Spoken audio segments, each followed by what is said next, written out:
ان سے زیادہ دکھی انسان کوئی نہیں جنہوں نے اللہ کو بھلا دیا، ان سے زیادہ ناکام انسان کوئی نہیں۔ اللہ کو پا لینے والا کبھی نہ ہارا اور اللہ کو کھو دینے والا کبھی نہ جیتا۔ اللہ کو راضی کرنے والے کے مقدر میں ہار نہیں ہے، چاہے سولی پہ لٹک جائے، چاہے ٹکڑے ٹکڑے کر دیا جائے، چاہے آگ میں جلا دیا جائے، چاہے جانوروں کے آگے قیمہ کر کے پھینک دیا جائے۔ جس نے اللہ کو پا لیا وہ کبھی نہ ہارا، اس نے کچھ نہ کھویا، اس نے سب کچھ پایا۔ اور جس نے اللہ کو کھو دیا اس نے سب کچھ کھو دیا، سب کچھ لٹ گیا۔ بھائیو، میں آج جھولی پھیلانے آیا ہوں، میں سیاسی آدمی نہیں ہوں، میں جھولی پھیلانے آیا ہوں، ووٹ کے لیے نہیں۔ میں اس بات کی جھولی پھیلانے آیا ہوں کہ آج تم سارے کلمہ گو مسلمان بھائی اللہ کو راضی کر لو، اللہ کو راضی کر لو۔ جتنا بڑا سودا کرنا پڑے کر جاؤ، جتنی بڑی قیمت دینی پڑے دے جاؤ، اور اپنے اللہ کو راضی کر جاؤ۔ جان پہ کھیلنا پڑے کھیل جاؤ، مال لٹانا پڑے لٹا دو، عزت آبرو داؤ پہ لگے لگا دو، پر اللہ کو نہ ہاتھ سے جانے دو۔ اللہ تمہارا ہے تو سب کچھ تمہارا ہے، اللہ تمہارا نہیں تو کچھ بھی تمہارا نہیں ہے۔ فرعون کی باندھی مسلم عورتیں بہت سی موجود ہیں بیان میں، عورتوں کے لیے سنا رہا ہوں، تمہارے لیے بھی سنا رہا ہوں۔ فرعون کی ایک باندھی تھی، مسلمان ہو گئی۔ عورت تو کمزور ہوتی ہے، پھر وہ باندھی ہو تو اور کمزور ہوتی ہے، اور کلمہ چھپتا نہیں ہے۔ اس کا ایمان اس کے دل میں تھا پر وہ نکل ہی پڑا۔ خوشبو کون چھپا سکے؟ خوشبو کیسے چھپ سکتی ہے؟ اس کے ایمان کا پتہ چل گیا۔ فرعون نے اسے پکڑوایا۔ اس کی 2 بیٹیاں تھیں، ایک دودھ پیتی تھی، ایک انگلی پکڑ کے چلتی تھی۔ اس نے بڑے کڑا میں تیل ڈالا، اس کے نیچے آگ جلائی، تیل کھولنے لگا، اس نے دربار سجایا اور اس کے اپنی باندھی کو بلایا، اس کی 2 بیٹیوں کو بلایا۔ یہ مائیں سن رہی ہیں کہ ماں اولاد کے لیے کیا کچھ کر گزرتی ہے، کیا کچھ کر گزرتی ہے۔ مامتا سے تاریخ بھری پڑی ہے، اور اللہ نے بھی جو اپنی محبت کو تشبیہ دی ہے کہ میں اپنے بندوں سے محبت کرتا ہوں، تو باپ کی محبت سے تشبیہ نہیں دی۔ اللہ نے کہا میں ماں سے 70 گنا زیادہ پیار کرتا ہوں۔ اس نے کہا فرعون نے کہا اگر تو موسیٰ کے رب پہ ایمان لائی تو تیری دونوں بیٹیوں کو جلا دوں گا اس تیل کے اندر، اور تجھے بھی جلا دوں گا اس تیل کے اندر۔ ہاں لوگ سمجھتے ہیں موت بہت بڑی سزا ہے۔ ارے جس نے اللہ کو پا لیا اس کے لیے موت تحفہ ہے۔ وہ دنیا کے دکھوں سے نجات پا گیا اور آخرت کی نعمتوں کا حقدار بن گیا۔ تو فرعون کی باندھی نے کہا فرعون یہ تو میری 2 ہیں، اگر میرے پاس اور ہوتی، میرے پاس 100 ہوتی تو میں 100 بھی اللہ کے نام پہ قربان کر دیتی۔ فقض ما انت قاض، کر جو تجھے کرنا ہے۔ انہیں بڑی بیٹی کو پکڑا، انہیں کہا اماں ہائے اس ماں سے پوچھو جس کے آگے جلتا ہوا تیل اور اس کی بیٹی کو ڈالا جا رہا ہو، اور وہ اماں کہے، اور اس کا ایک بول ماں کا، ایک بول بیٹی کی جان بچا سکتا ہو، کلمہ کفر کہہ جا، گھر میں جا کے توبہ کر لے، معاف ہو جائے گا، میں قربان جاؤں۔ ایک مقام ایمان کا ایسا آتا ہے کہ قربان ہونا زیادہ محبوب ہو جاتا ہے جان بچانے سے۔ انہوں نے کہا اماں، انہوں نے کہا بیٹی صبر، اللہ کے نام پہ قربان ہو جا۔ ادھر آ ستمگر ہنر آزمائیں تو تیر آزما، ہم جگر آزمائیں آہ نہ کر لبوں کو سی، عشق ہے دل لگی نہیں، سینے پہ تیر کھائے جا، آگے قدم بڑھائے جا، یا زبان حال سے کہہ دے کہ ہاں ستائے جا۔ ہاں عشق کی آگ ایسے ہی بھڑکتی ہے، شمع ایسے ہی فروزاں ہوتی ہیں، یہ کمکمے تو بجھ جاتے ہیں، لیکن یہ ایمان والے جو شمع جلا گئے یہ آج تک روشن ہیں، جن کی روشنی میں چلنے والوں کو راستہ مل رہا ہے۔ انہوں نے بڑی بچی کو پکڑا، ٹانگوں سے پکڑ کے یوں ڈالا، وہ ہائے کرتی گئی اور وہ چٹک گئی اور وہ جل گئی اور وہ بھن گئی مچھلی کی طرح، تلی گئی مچھلی کی طرح۔ ماں ہے، اس کا کلیجہ پھٹ گیا لیکن آنکھوں سے آنسو کا ایک قطرہ نہیں نکلا۔ صبر دیکھنا ہو تو اسے دیکھو، صبر پڑھنے سے نہیں آتا، اسے دیکھو ایک قطرہ نہیں نکلا تو اس نے کلیجہ پھٹ گیا۔ تو اللہ نے ماں کی آنکھوں سے پردہ ہٹایا اور اس نے دیکھا اپنی بیٹی کی روح کو نکلتے ہوئے۔ بیٹی کہہ رہی اماں صبر کرو، ابھی جنت میں اکٹھے ہو جائیں گے۔ پھر انہیں چھوٹی بچی کو پکڑا دودھ پیتی، جسے پتہ بھی نہیں میرے ساتھ کیا ہونے والا ہے، اس کی تو آہ بھی نہ نکل سکی، اور اسے انہوں نے تیل میں ڈال دیا اور وہ جل کے کوئلہ ہو گئی۔ ماں کی آنکھوں سے پردہ ہٹایا، اللہ نے ماں نے بچی کی روح کو نکلتے دیکھا کہ اماں صبر صبر، ابھی اکٹھے ہو جائیں گے۔ تو جب اس کو پکڑنے لگے تو اس نے کہا فرعون میری ایک خواہش پوری کرو گے؟ کہ کیا؟ کہ جب مجھے بھی جلا دو تو مجھے اور میری بیٹی کی ہڈیاں باہر نہ پھینکنا، ہمیں کٹھے کہیں دفن کر دینا، کٹھے کہیں دبا دینا۔ فرعون نے کہا ہاں تمہاری یہ خواہش پوری کر دی جائے گی۔ ہاں دنیا میں اللہ فرعونوں کو مہلت دیتا چلا آیا، لیکن فرعونوں کو مار کے دکھایا، نمرودوں کو مہلت دیتا چلا آیا، پھر نمرودوں کو مار کے دکھایا، قارونوں کو مہلت دی، پھر قارونوں کو مار کے دکھایا، پھر جنت اور جہنم کا نظام بنایا، پھر ایک دن مجھے بھی کھڑا کرے گا اور تمہیں بھی کھڑا کرے گا، پھر ایک طبقہ جنت کا حقدار بنے گا، ایک طبقہ آگ کا حقدار بنے گا۔ Angel One app is built for traders. Open free Demat account today. Investments in securities market are subject to market risks. Read all the related documents carefully before investing. جنت کا حقدار بنے گا، ایک طبقہ آگ کا حقدار بنے گا۔ پھینک دیا، جل گئی، ہڈیاں نکل آئیں، انہیں ہڈیوں کو اٹھا کر زمین میں دبا دیا۔ 2000 سال گزر گئے، میرا نبی دنیا میں موسیٰ علیہ السلام کے 2000 سال بعد آتے ہیں اور آپ معراج پہ چلتے ہیں۔ جب آپ بیت المقدس سے معراج کو اٹھے تو آپ کو زمین سے جنت کی خوشبو آئی، تو آپ نے ارشاد فرمایا جبریل میں جنت کی خوشبو سونگ رہا ہوں، یہ کہاں سے آ رہی ہے؟ تو آپ نے جبریل نے عرض کی یا رسول اللہ فرعون کی باندھی اپنی بیٹیوں کے ساتھ، اپنی ہڈیوں کے ساتھ جس جگہ پر دفن ہے، جس دن اسے دفن کیا گیا تھا، اس دن سے آج تک یہ خوشبو آ رہی ہے، اور یہ قیامت تک خوشبو دار رہے گا۔ یہ زمین کا ٹکڑا کہ یہاں وہ دفن ہے جس نے اللہ کے ساتھ سودا کر لیا۔ اللہ سے سودا کر لو، اللہ سے سودا کر لو۔ یہ سودا حسین نے کیا اللہ کے ساتھ، ایک سودا یزید نے کیا، اس نے خون بہایا، اس نے ظلم کیا۔ ارے ظالم کبھی ہرا نہیں ہوتا اور مظلوم کبھی خشک نہیں ہوتا، ظالم پہ کبھی بہار نہیں آتی اور مظلوم پہ کبھی خزاں نہیں آتی۔ اللہ ظالم کو مہلت ضرور دیتا ہے، لیکن ایک دن ہے جب اللہ جنت کو سجائے گا اور جہنم کو بھڑکائے گا اور ترازو کو لٹکائے گا اور پل صراط کو قائم کرے گا اور اپنے عرش کو لائے گا اور خود فرشتوں کو بلائے گا، پھر طارق جمیل کو قبر سے اٹھائے گا، سردار عزیر کو قبر سے اٹھائے گا، زید عمر بکر کو قبر سے اٹھائے گا، پھر مجھ سے سوال کرے گا میں نے تمہیں دنیا میں عزت دی، مال دیا، بتاؤ آج میرے لیے کیا کر کے لایا ہے؟ بولو آج کیا کر کے لائے ہو؟ یا اللہ کی قیامت سے ٹکر لے جاؤ، یا اللہ کی جہنم کو پانی سے بجھا دو، یا اللہ کی جنت کو آگ لگا دو، یا قبر میں جانے سے انکار کر دو، یا موت سے لڑنے کی طاقت دکھا دو، یا یہ طرز زندگی چھوڑو جس نے ہمیں ہلاک کر دیا، اللہ کے سامنے رسوا کر دیا۔ موت ہے، جنت ہے، جہنم ہے، آخرت ہے، اللہ ہے، رسالت ہے، محمد مصطفیٰ کی ہستی ہے جو تمہارے لیے پس گیا، لٹ گیا، دانت توڑوائے، خون ہوا۔ جاؤ چلو میرے ساتھ، میں تمہیں طائف کے پہاڑوں میں لے جاؤں اور میں تمہیں وہاں کھڑ کے سوال کروں، کاش طائف کے پہاڑوں کی زبان ہوتی تو وہ سب سے پہلے تمہیں لان تان کرتا۔ ارے تمہیں شرم نہ آئی کہ تمہارا نبی تمہارے لیے خون ہو گیا؟ اس کے 2 دفعہ آسمان کے فرشتے روئے ہیں، 2 دفعہ آسمان کے فرشتے روئے ہیں۔ ایک 4000 سال پہلے جب ابراہیم بوڑھا باپ 96 سال کی عمر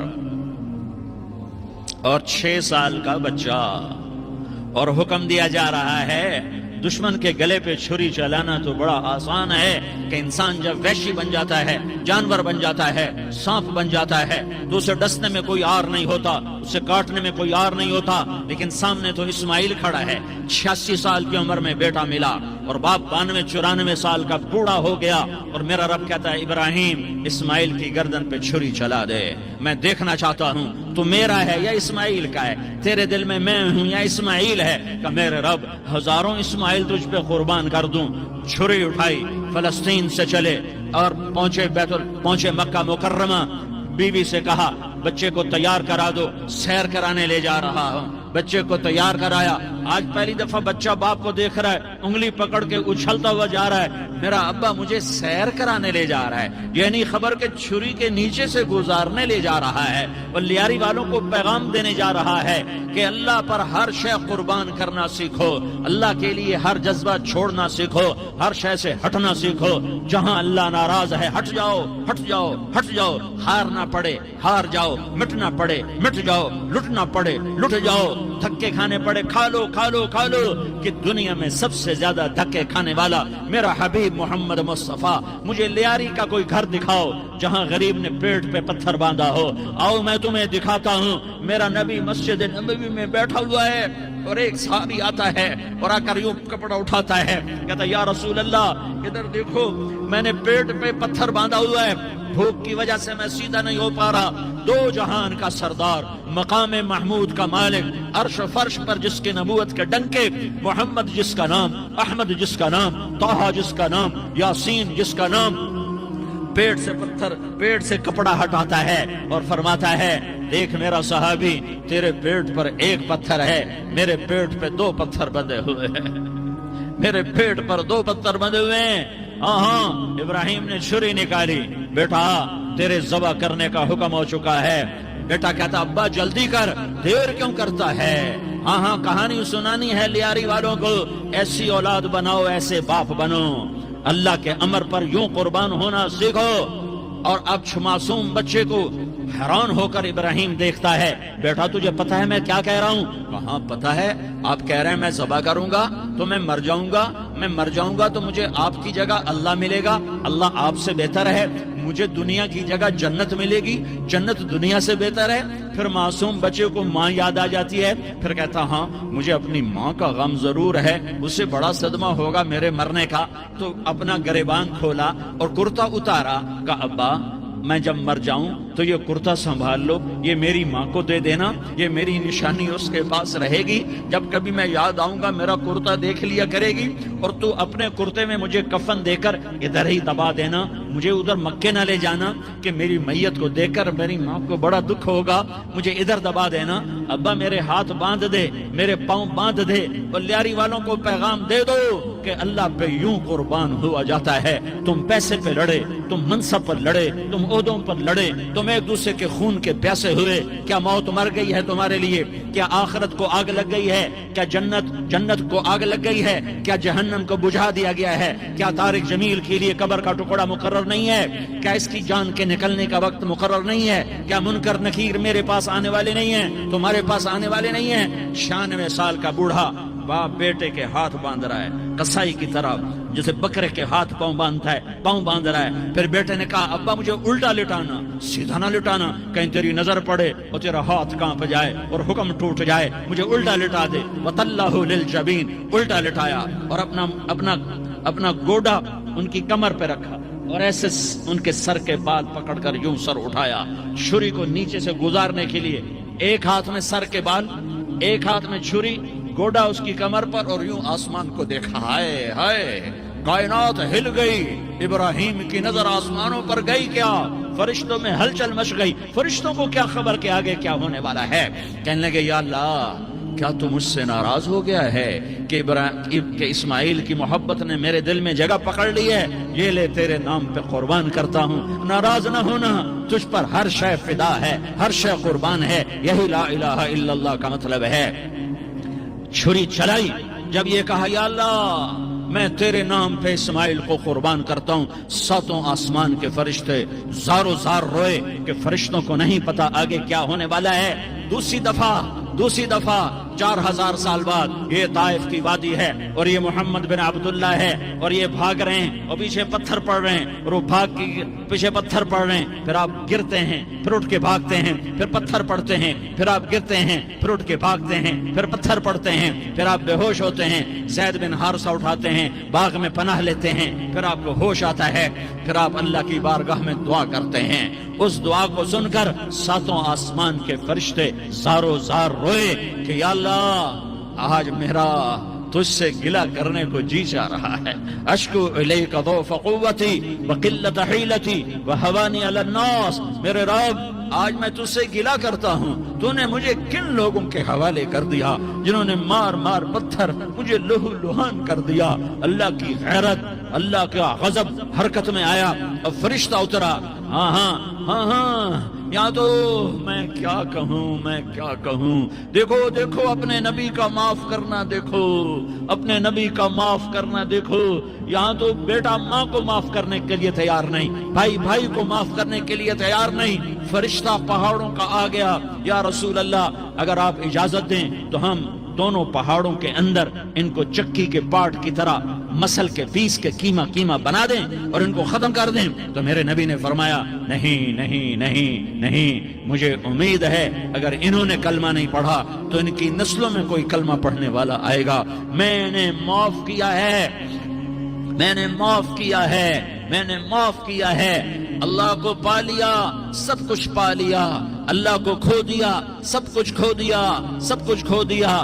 یہ لا الہ الا اللہ کا پیغام ہے، یہ لا الہ الا اللہ کا پیغام ہے، یہ لا الہ الا اللہ کا پیغام ہے کہ مرنے سے پہلے پہلے اللہ کو راضی کر جاؤ، کر جاؤ، کر جاؤ۔ ہاں ہاں، حسین نے اللہ کو راضی کیا، یزید نے حکومت کو راضی کیا، اس نے حکومت پالی، وہ حکمران بنا، اس کے خاندان نے حکومت کی اور حکومت اس کی باندھی بنی، اور حسین نے جان دے کر نیزے پہ سر چڑھا دیا۔ کائنات کا افضل ترین خون ایسے پانی کی طرح سستا ہو کے زمین پر بہا۔ ظالم مظلوم کی کہانی کوئی نئی نہیں ہے، پرانی ہے، لیکن میں فقیر کی بات یاد رکھنا، مظلوم کبھی ناکام نہیں ہوتا اور ظالم کبھی کامیاب نہیں ہوتا۔ مظلوم بن جاؤ حسین کے ساتھی بن جاؤ گے، ظالم بنو گے تو یزید کے ساتھی بنو گے۔ محرم میں کیا سارا سال یزید پہ لعنت پڑتی ہے، لیکن ظلم کرنے والا یاد رکھ لے کہ یزید کے ساتھ کھڑا کیا جائے گا۔ یزید کے ساتھ کھڑا ہونا کون پسند کرے گا؟ مظلوم بن جاؤ۔ آل رسول ذبح ہو رہے ہیں، حسین ذبح ہو رہا۔ کون حسین؟ میرے نبی کا لاڈلا حسین۔ کون حسین؟ میرے نبی کا نواسا حسین۔ کون حسین؟ جس کے ہونٹوں پہ بوسے دیے، جس کے ماتھے کو چوما، جس کی آنکھوں کو چوما، جس کے سینے کو چوما، جس کے ہاتھوں کو چوما، جس کو سینے پہ لٹایا۔ ارے میں تمہیں کیا بتاؤں، گھر میں داخل ہوئے اور اپنے ہاتھ اور پاؤں بھی زمین پہ، گوڑے بھی زمین پہ ٹکا دیے، اور ایسے اپنی کمر کو بیلنس کر کے دونوں بچوں کو اپنی کمر پہ بٹھایا اور کمرے میں چکر لگا رہے ہیں، اور پھر اوپر منہ کر کے کہہ رہے ہیں تمہاری سواری کیسی ہے بھائی؟ بچوں بولو تمہارا اونٹ کیسا ہے؟ ایسے سواروں میں ایک کو زہر دیا، ایک کو نیزے پہ لٹکا دیا، پر اللہ انہوں نے پا لیا، اللہ کو پا لیا، اللہ کو پا لیا، اللہ کو پا لیا، اللہ کو پا لیا تو سب کچھ پا لیا۔ ایک بول پر حضرت حسین اپنی جان بچا سکتے تھے، مال بچا سکتے تھے، اولاد بچا سکتے تھے، بیٹیاں بچا سکتے تھے، سب کچھ بچا سکتے تھے کہ ہاں میں ظالم کا ساتھ دیتا ہوں۔ اتنا ہی تو کہنا تھا میں ظالم یزید کا ساتھ دیتا ہوں، بیعت کرتا ہوں۔ کہ نہیں، میں آل رسول ہوں، میں آل رسول ہوں، میں کٹ تو سکتا ہوں، میں ظلم کا ساتھی نہیں بن سکتا۔ کر دو میری اولاد کو ذبح، کر دو ان کے ٹکڑے ٹکڑے، کر دو ان کو سولیوں پہ نیزوں پہ چڑھا دو، سب کچھ کر دو۔ یہ نہیں ہو سکتا کہ میں حسین ظالم کے ہاتھ میں ہاتھ دے دوں۔ ظالم نہ بنو، نہ ظالم کے ساتھی بنو، مظلوم بن جاؤ، حسین کے ساتھی بنو گے۔ قیامت کا دن تمہیں تمہارا نبی ہار پہنائے گا۔ جب حسین کو ہار پہنائے جائیں گے تو تمہارے گلے میں بھی ہار ڈالے جائیں گے، تمہیں بھی سہرے پہنائے جائیں گے۔ ہاں تمہارے لیے بھی میرا نبی اپنے ہاتھوں سے حوض کوثر تمہیں پلائے گا۔ تھوڑی دیر کا موت تک کا صبر کر جاؤ، جیسے حسین صبر کر کے کٹ گئے، کٹا ہوا سر نیزے پہ چڑھایا گیا۔ ہائے ہائے، بیٹیوں کو خیموں سے گھسیٹا گیا۔ آل رسول کی بیٹیاں، طارق جمیل کی بیٹیاں نہیں، آل رسول کی بیٹیوں کو خیموں سے گھسیٹا گیا۔ میری زبان بند ہو گئی ہے، مجھ سے بولا نہیں جا رہا۔ حضرت زینب نے جب لاشوں کو کٹے ہوئے دیکھا اور سروں کو نیزوں پہ چڑھے ہوئے دیکھا تو انہوں نے ایک چیخ ماری اور کہا واہ محمدہ، واہ محمدہ، ہائے یا محمد، ہائے یا محمد۔ آؤ آج دیکھو اپنی اولاد کے ساتھ تیری امت نے کیا کر دیا۔ ہذا حسین بالعراء، آج تیرے حسین کی بارات ہے۔ مزمل بالدماء، اس نے اپنے خون کی تاروں کا جوڑا پہنا ہوا ہے، مقطع الاعضاء، اپنی بوٹیوں کی پتیاں بنا کر ان کا ہار پہنا ہوا ہے، نیزے پر سر چڑھا کر بارات کے آگے آگے جا رہا ہے۔ بناتوں کا سبایا، تیری بیٹیاں قید ہو چکی ہے، بذریتوں کا مقتلہ، تیری اولاد ذبح ہو گئی ہے۔ تصفی علیہ الریاح، آج ان کو کفن دینے والا بھی کوئی نہیں ہے۔ ہواؤں نے اٹھ کر مٹی کو اڑایا اور ان مٹی کے ذریعے سے ان پر کفن کو ڈالا۔ یہ کٹا ہوا سر ابن زیاد کے سامنے رکھا گیا ہے، ابن زیاد کے ہاتھ میں چھڑی ہے اور وہ طاقت کے نشے میں ہے کہ میں نے بدلہ لے لیا، میں نے اپنے دشمن کو زیر کر دیا۔ کیا ابن زیاد کو موت نہ آئی؟ کیا یزید کو موت نہ آئی؟ کیا ظالم نہیں مرے گا؟ مظلوم مر گیا تو کیا ظالم بچے گا؟ مقتول مر گیا تو کیا قاتل بچے گا؟ نہیں نہیں نہیں، میرا اللہ